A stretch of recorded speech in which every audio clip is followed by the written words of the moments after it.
When I was 16 years old, I was given an ultimatum. Go to therapy and tell the therapist everything, or move out.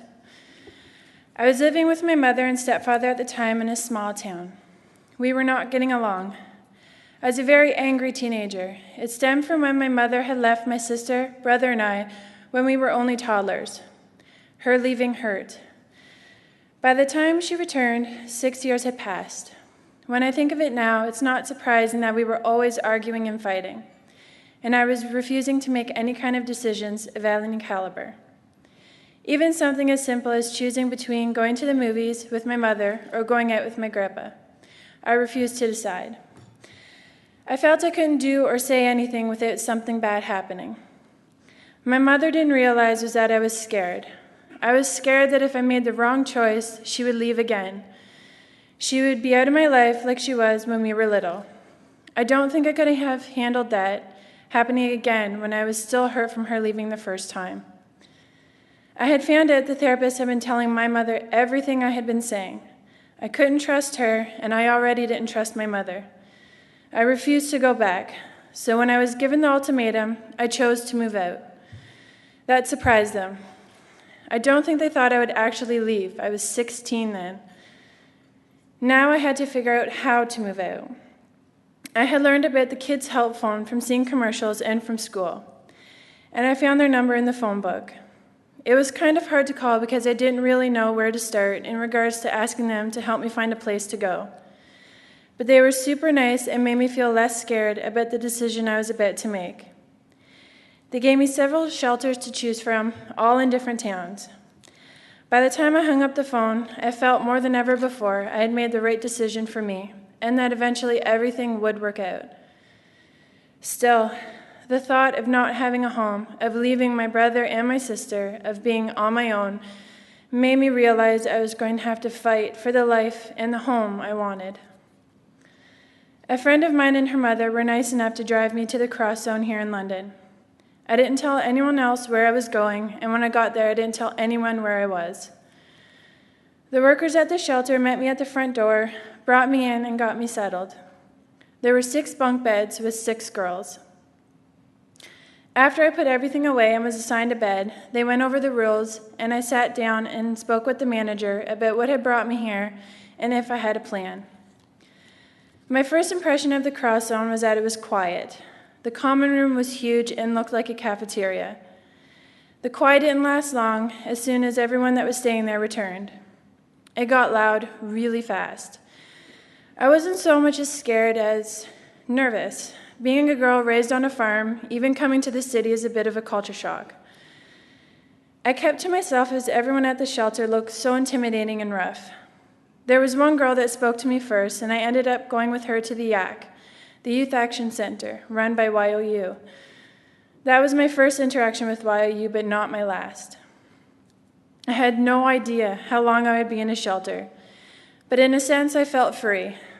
I had a bed, a roof over my head, but still it was not a home. The first week I just wandered around, following a couple girls that were nice enough to ask me if I wanted to hang out with them. Then I got to know more about the YAC. I learned it was a place to go for something to eat, to talk to someone, or just to get in from outside no matter the weather. I started to make a routine for myself, though not thinking about it that way at the time. The routines I ended up creating were important to me because they made me feel safe and have a sense of home. I knew that as long as I stuck to them, I would be okay and I'd find my way. I always tried to make sure that wherever I was, I made it feel as home-like as possible. As I came to be more comfortable, I also started meeting more people, and I also knew, or maybe had a sense, of who to become friends with and who to avoid. It wasn't so much a look, but you can just tell sometimes that someone is trouble, and if you don't want to get into trouble too, you should avoid them. By this time, I had been at the shelter for a few weeks, and it was well past Christmas. I came back to the shelter from one of my days wandering around and hanging out with the new friends I had made. I came to the counter to sign in, and the staff told me I had mail. I was speechless. I looked at them like they had said something to me in a different language. What? Mail? For me? How? From who? This can't be right. They handed it to me, and I looked down, and immediately I recognized the writing. Grandma. Getting the Christmas card from my grandma was amazing.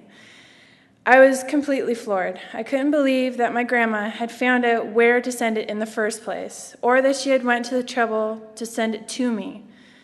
It really hit me. Someone was still there for me. I was reminded of the love that I knew growing up with my grandparents who were there helping raise the three of us. It showed me that no matter my choices, I had someone there watching and waiting for me. It went a long way in keeping me on the right track and my spirits up. I was at the Cross Home for almost 3 months. Then I was at Roth Home. I went through sharing several places with friends. I came to learn that I could get a job, that I had what it took. After finding a job and getting off the streets, I found out I was pregnant with my boyfriend at the time. Having my son made my outlook change so fast. I knew that my life would be hard in a whole new way, but better at the same time. As I was never interested in drinking and drugs, it was easier for me to grow up faster than was normally expected of a teenager, and it didn't really bother me. I felt I was ready for it. I had my son 4 months shy of my 19th birthday. Thinking of the future when I was living on the street, and even when I was pregnant with my son, was like dreaming of a life that could be anything I wanted it to be, as long as I could figure out how to make it happen. Being a returning youth to YOU and all the programs they offered has kept me off the streets and always in a home. When my son was just a toddler, we lived in YOU's affordable housing after leaving an unsafe situation. The new home with YOU made such an impact on our lives. We were in a safe place. Now, as I look to the future, I feel I have what I need. I'm not missing all that much. I'm in a good relationship with a second child, a daughter. We're a family. We have our own apartment. We're happy. I finally have the home that I wanted.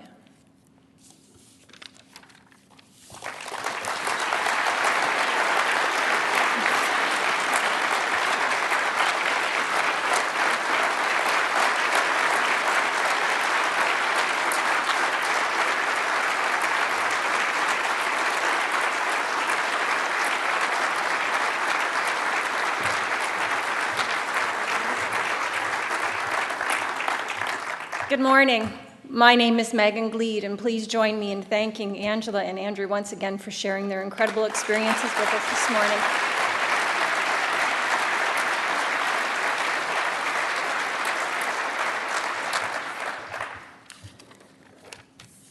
Every year at this breakfast, Rick and I are reminded about the power of community and family. We feel privileged to be part of the YOU family. When you leave here this morning, please post on your LinkedIn, your Facebook, your Twitter account that by attending this breakfast this morning, you have become part of the YOU community and family. Share how you were moved this morning by the power of the human spirit, by Andrew and Angela's spirit to better our community. Andrew and Angela, I am overwhelmed by your success, and I'm honored to be here today. Thank you very much. Thank you.